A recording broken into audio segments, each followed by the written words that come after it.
चटकदार राजा जी लहंगा लखनऊ पेन हम चटकदार राजा जी बाली बलिया से चाहिए हमार राजा जी बाली बलिया से चाहिए हमार राजा जी लहंगा लखनऊ पेन हम चटकदार राजा जी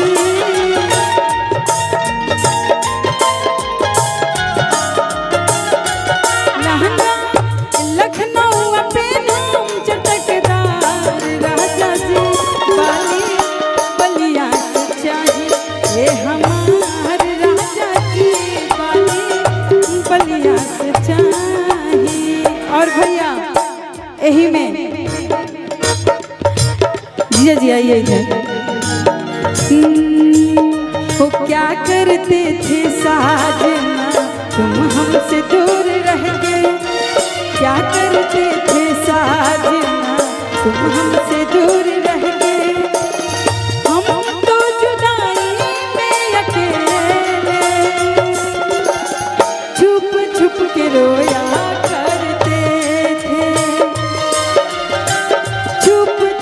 रोया करते थे बाली बलिया से चाहिए हमार राजा जी बाली बलिया से चाहिए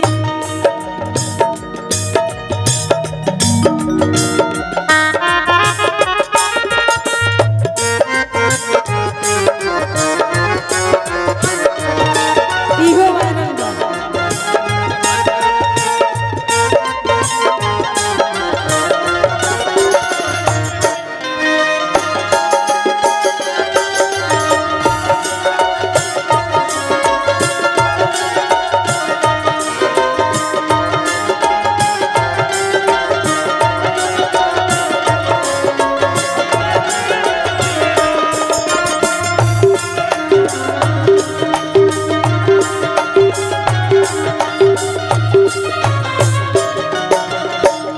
और देखिए आखिरी दीदी सिद्धार्थ जीजा जी से कहतरी जौनपुर से झुमका लौटार आज करवाती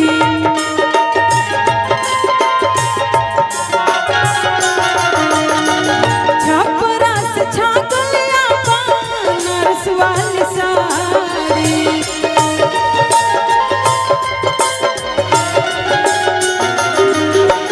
जौनपुर से झुमकाया डार आज कहरवाती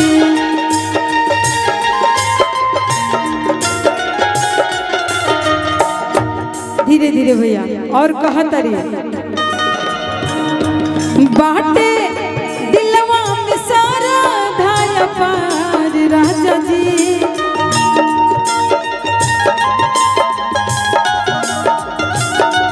बाटे दिलवा में सारा धाया पार राजा जी बाली बलिया से चाहिए हमार राजा जी बाली बलिया से चाहिए हमार राजा जी बाली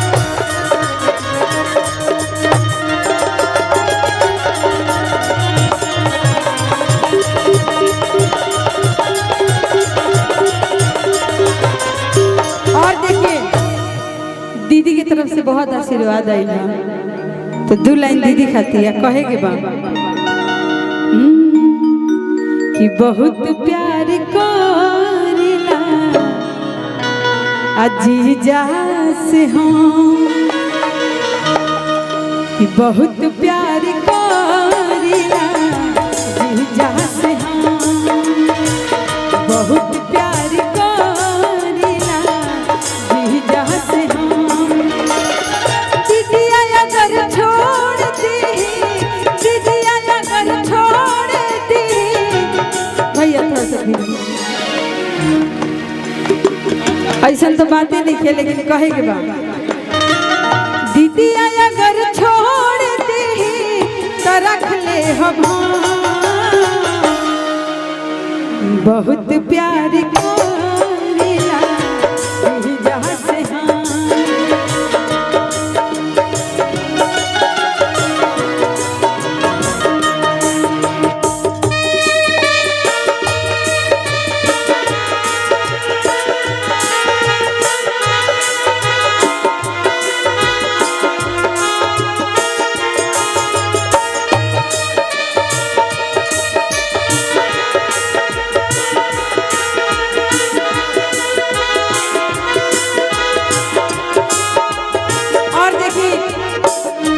थोड़ा सा धीरे आइए इधर। सिद्धार्थ जी की सासू माँ है और ये हमारी माता श्री हुई। थोड़ा सा कैमरे की तरफ में आंटी जी, थोड़ा सा कैमरे की तरफ में। मतलब हमारी आकृति दीदी की माता जी हैं। और क्या ही बताएं, इस परिवार से हमको इतना प्यार मिलता है, हमें ही नहीं हमारी पूरी परिवार को, और इतना सपोर्ट मिलता है। और हम लोग सब यूपी बिहार के बानी जा, लेकिन कलकत्ता के बसिंदा हो जा। और कलकत्ता में हमनी के और हमारे पिताश्री मंच पे आइए ना, आइए आइए। उड़वला करदा हो, उड़वला करदा। अंकल मंच पे आ जाइए। और ये मैं अपने अंकल के लिए, सिद्धार्थ जी के जो ससुर जी हैं। उड़वला करदा हो, उड़वला करदा, पूरा बलिया शहर में उड़वला करदा।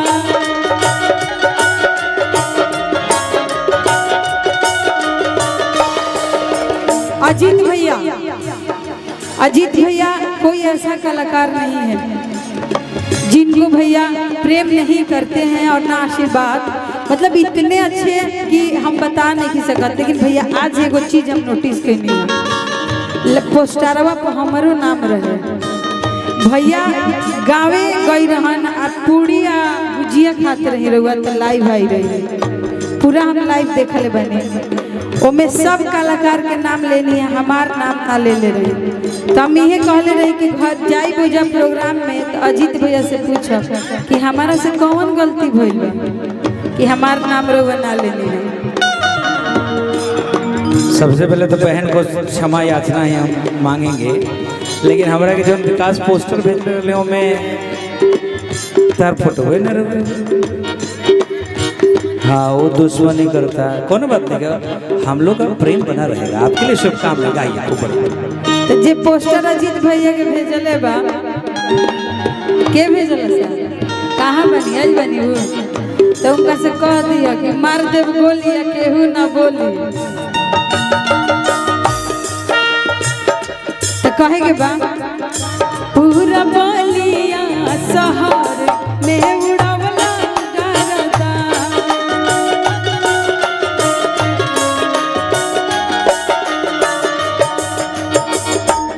और भैया हमारा के लोग पारंपरिक गीत से जानता और हम ज्यादा लोग गीत ना गए, बियाह शादी के ढेर गईला। तो हमनी के बीच में ए जवा के भी एगो जीजा जी बानी, मतलब सिद्धार्थ जीजा जी के भी जीजा जी ए जवानी। तनी से ही जाई रहो मंच पर, मतलब हम मंच पे आई नहीं तो सब लोग गायब हो गए। का है